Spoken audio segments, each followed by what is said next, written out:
Today we are going to solve most complicated dilemma of students कि the Hindu कैसे पढ़ना है, द हिंदू में क्या पढ़ना है बेसिकली।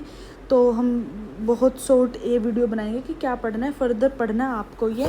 Let's start. सबसे पहले पेज नंबर 1 पर ही जो ये आर्टिकल आया है, आर्टिकल जम्मू एंड कश्मीर के बारे में, आर्टिकल 370 के बारे में, 35A आर्टिकल 3, इस आर्टिकल को ध्यान से पढ़ लेना। और जो ग्रीन हाईलाइट है ये मैंने प्रीलिम्स के लिए डाली है, और येलो जो हाईलाइट्स हैं वो मेंस या आपकी जनरल अंडरस्टैंडिंग के लिए है। तो बेसिकली जो आपका ग्रीन है उसको आपने फर्दर डिटेल में जाना है, जैसे प्रिंसिपल ऑफ फेडरलिज्म के बारे में आप फर्दर आगे पढ़ोगे, फिर आर्टिकल 370 उसके इफ़ेक्ट्स या कैसे सब कुछ, या जम्मू कश्मीर की हिस्ट्री। तो ऐसे एक आर्टिकल से आपने फर्दर लिंकेज करनी है, और यही एग्ज़ाम में आता है। हम सोचते हैं ना कहाँ से आता है कहाँ से आता है, यहाँ से हमें लिंक करना सीखना है।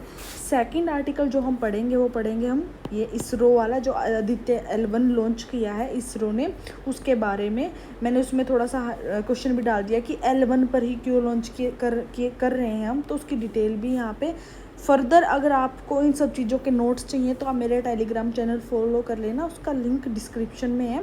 ओके, नेक्स्ट इसके बाद हम सीधा मूव करेंगे पेज नंबर 4 पर। यहाँ पर कावेरी रिवर के बारे में एक आर्टिकल आया हुआ है। Article as such no important as much. तो हम क्या करेंगे, हमें क्या करना है, सिर्फ कावेरी रिवर के बारे में जो भी मैप है, उस रिवर कहाँ से निकलती है, मैप में कौन कौन सी स्टेट में फ़्लो कर रही है, वो सब हम पढ़ लेंगे।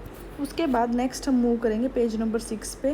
पेज नंबर 6 पे आर्टिकल आ जाते हैं। यहाँ पे एक आर्टिकल आया हुआ है इंडिया और ग्रीक की टाइज़ के बारे में। अभी बायलैटरल मीटिंग हुई है हमारी, तो मैं ज़्यादा कुछ नहीं, हम थोड़ा सा ग्रीस के बारे में पढ़ लेंगे, कैपिटल और मैप पे एक बार देख लेंगे जाके। उसके बाद ये सेकंड आर्टिकल है G20 के बारे में, related to climate and all. ये बहुत ज़्यादा इम्पोर्टेंट हो जाता है क्योंकि G20 इस बार मेंस प्री सब के लिए बहुत इंपॉर्टेंट है, क्योंकि G20 इस बार इंडिया में हो रहा है। तो ये मस्ट रीड है, बल्कि इसको फर्दर भी आप इसके आगे भी लिंक बना के पढ़ना।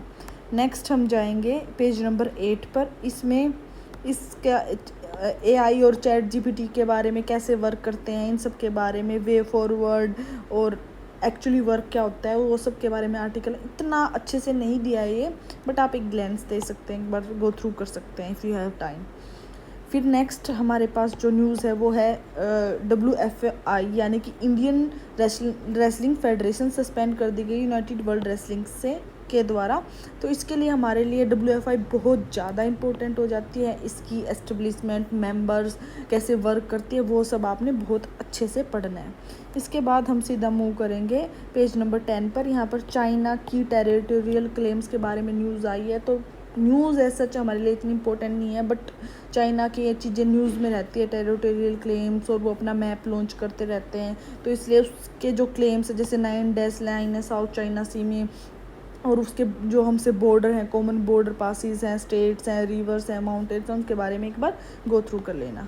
फिर एक ये इसी पेज पर डिफेंस मिनिस्टर राजनाथ की श्रीलंका के विजिट्स से एक न्यूज़ आई है। तो इसके लिए हमारा मेंस के लिए श्रीलंका बहुत इंपॉर्टेंट हो जाता है, और प्रीलिम्स के लिए भी हमारे श्रीलंका के साथ क्या एक्सचेंजेस हैं, कौन सी मैरिटाइम टाइम एक्सरसाइजेज हैं, वो सब पढ़ना इंपॉर्टेंट हो जाता है। तो ये आर्टिकल पढ़ना।